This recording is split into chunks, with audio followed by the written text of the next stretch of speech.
Triệu Lệ Dĩnh đeo mạng che mặt cô dâu, dấy lên đồn đoán. Mối quan hệ giữa cô và Lâm Canh Tân quá ngọt ngào, cô đã không mất liên lạc suốt 8 năm. Trong thời đại hỗn loạn của làng giải trí, từ Lưu Thi Thi, Dương Mịch đến Triệu Lệ Dĩnh, những nữ diễn viên hậu 85 này đã quay trở lại sân khấu hóa trang, như thể họ sắp gây bão ở lĩnh vực này một lần nữa. Tuy nhiên, đã đến lúc kiểm tra thành tích của họ. Đầu tiên, chúng ta hãy chuyển trọng tâm sang Dương Mịch. Vai chính của cô trong phim vẫn chưa được khán giả biết đến nên chúng tôi chưa bình luận gì. Quan Sơn Nhất Tưởng của Lưu Thi Thi và Phượng Hoàng Đi Bộ của Triệu Lệ Dĩnh đã được phát sóng nhưng kết quả không khả quan và chưa thể tạo nên cơn sốt xem phim trên toàn quốc. Tuy nhiên, không giống như Lưu CC, Triệu Lệ Dĩnh dường như đã tìm thấy một kiểu hiểu ngầm khác khi hợp tác với Lâm Canh Tân. Mặc dù kết quả phát sóng đi cùng Phượng Hoàng không đạt như mong đợi nhưng không khí bên ngoài buổi diễn lại vô cùng hài hòa.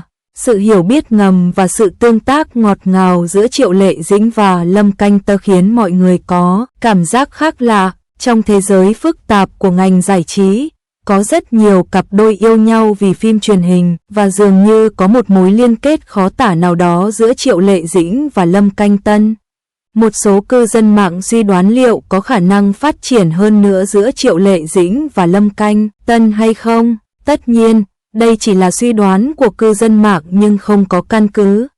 Họ liệt kê rất nhiều bằng chứng, chẳng hạn như chiếc váy hốt cơ chua mà Triệu Lệ Dĩnh đeo khăn che mặt khi tham dự một sự kiện của một thương hiệu trang sức, và bức ảnh cô đeo khăn che mặt được chụp đặc biệt tại sự kiện.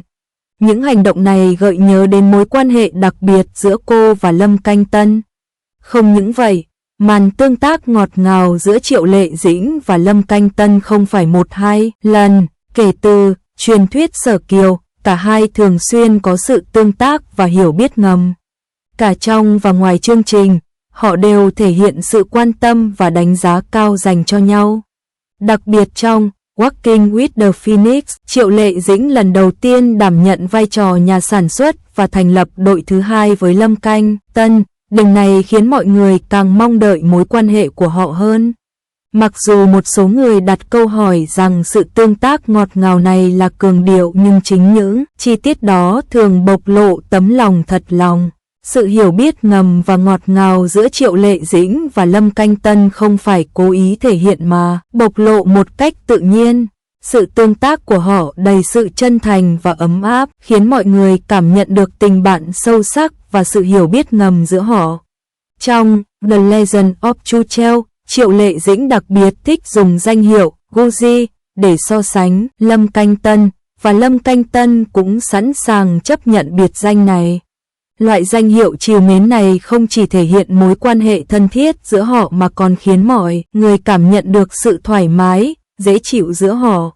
Ngay cả sau thời gian quảng bá của bộ truyện, họ vẫn duy trì sự tương tác và danh hiệu thân thiết này, như thể thời gian chưa bao giờ thay đổi. Ngoài ra, Triệu Lệ Dĩnh và Lâm Canh Tân đã làm việc cùng nhau nhiều lần, sự hiểu biết và hợp tác ngầm của họ ngày càng cao hơn. Họ không chỉ hỗ trợ, giúp đỡ nhau trong công việc mà còn trở thành những người bạn tốt của nhau trong cuộc sống. Tình bạn sâu sắc và sự hiểu biết này khiến mọi người tự hỏi liệu họ có thể phát triển thành một mối quan hệ lãng mạn hay không. Tất nhiên, hiện tại cả Triệu Lệ Dĩnh và Lâm Canh Tân đều chưa tiết lộ đời sống tình cảm cá nhân của họ với công chúng, và chúng ta không thể đoán trước và giải thích mối quan hệ của họ. Tuy nhiên, những tương tác ngọt ngào và sự hiểu biết ngầm của họ khiến người ta cảm nhận được mối quan hệ bất thường giữa họ. Dù chỉ là bạn bè hay đối tác tốt, nhưng sự hiểu biết ngầm và ngọt ngào của họ cũng đủ khiến người hâm mộ vui mừng, hài lòng. Cuối cùng, chúng tôi muốn nhấn mạnh rằng dù mối quan hệ giữa Triệu Lệ Dĩnh và Lâm Canh Tân có phát triển như thế nào thì chúng ta cũng nên tôn trọng sự lựa chọn và quyết định của họ. Chuyện tình cảm là chuyện riêng tư của họ, chúng ta không nên can thiệp hay suy đoán quá nhiều.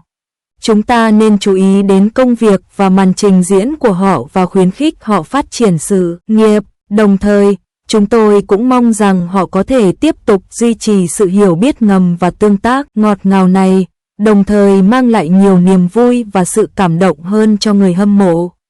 02. Lâm Canh Tân đã thành công trong việc tham gia kỳ thi tiến sĩ và Triệu Lệ Dĩnh đã gửi lời chúc phúc từ xa, khiến cuộc hành trình hai chiều trở nên ngọt ngào và lãng mạn.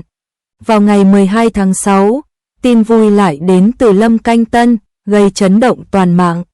Được biết, trang web chính thức của Học viện Sân khấu Thượng Hải hôm nay đã công bố danh sách ứng viên tiến sĩ của Học viện Sân khấu Thượng Hải năm 2024. Lâm Canh Tân có tên trong danh sách. Hướng nghiên cứu của anh là sáng tác kịch, điện ảnh và truyền hình. Anh cũng đứng thứ hai với tổng điểm, số điểm 277,05.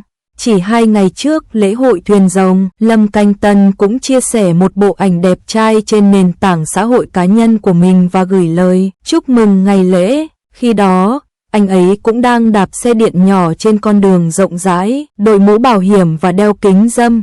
Cả người anh ấy toát lên vẻ trẻ trung và đầy sức sống, đôi chân dài càng thêm ấn tượng.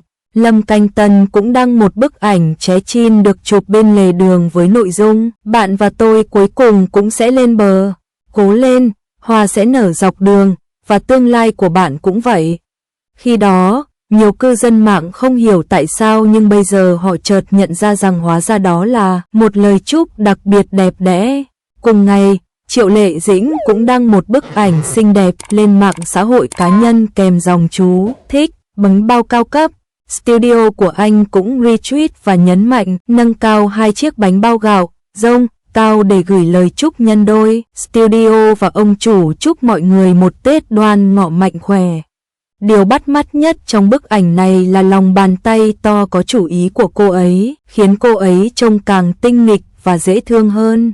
Nhưng khi phóng to bức ảnh, chúng ta cũng phát hiện ra hai bàn tay dường như không thuộc về cùng một người, khoảng cách giữa các ngón út đặc biệt lớn. Ngoài ra, trong bức ảnh selfie ngày hôm đó của Lâm Canh Tân, anh ấy còn cố tình rút ngón tay út của mình ra. Điều này còn khiến người ta có cảm giác nơi này không có bạc, khiến cư dân mạng bàn tán sôi nổi. Không chỉ vậy, studio của cả hai bên dường như đã bắt đầu lén lút trêu chọc nhau. Một người nói, ra bài hướng dẫn chụp ảnh selfie trước gương, người còn lại đáp lại, chọn cả chụp thẳng và chụp xiên. Điều bất ngờ hơn nữa là thời gian gần đây Triệu Lệ Dĩnh thường xuyên đưa các con ra nước ngoài, thỉnh thoảng chúng đến sở thú Trùng Khánh chơi cùng nhau, thỉnh thoảng lại đi dã ngoại trong công viên. Mỗi cử động của cô đều thể hiện hình ảnh của một con người mẹ tốt, điều đó cũng giúp cô có được vinh dự là một người mẹ tốt. Nhận được lời khen ngợi của mọi người, Lâm Canh Tân, người độc thân, đặc biệt mặc quần áo thêu búp bê thỏ khi đi du lịch. Anh ấy cũng đang đeo một món quà ngày của cha do một thương hiệu thời trang tung ra nhân ngày của cha, được gọi là người cha tuyệt vời nhất. Dường như đang cố gắng hết sức để bày tỏ suy nghĩ và lập trường của mình, một lần nữa làm dấy lên những cuộc thảo luận sôi nổi. Dù trước đó Triệu Lệ Dĩnh từng khẳng định cô và Lâm Canh Tân chỉ là bạn tốt, nhưng cô vẫn thường xuyên tung ra những chi tiết ngọt ngào, lãng mạn. Cảm xúc hai chiều này cũng có vẻ đặc biệt ngọt ngào và lãng mạn. Nhưng dù thế nào đi chăng nữa, tôi mong họ tiếp tục mang đến cho chúng ta những tác phẩm thú vị hơn trong tương lai. Nếu tin vui có thể được công bố chính thức càng sớm càng tốt, tôi tin rằng nó sẽ nhận được sự hưởng ứng rộng rãi của mọi người.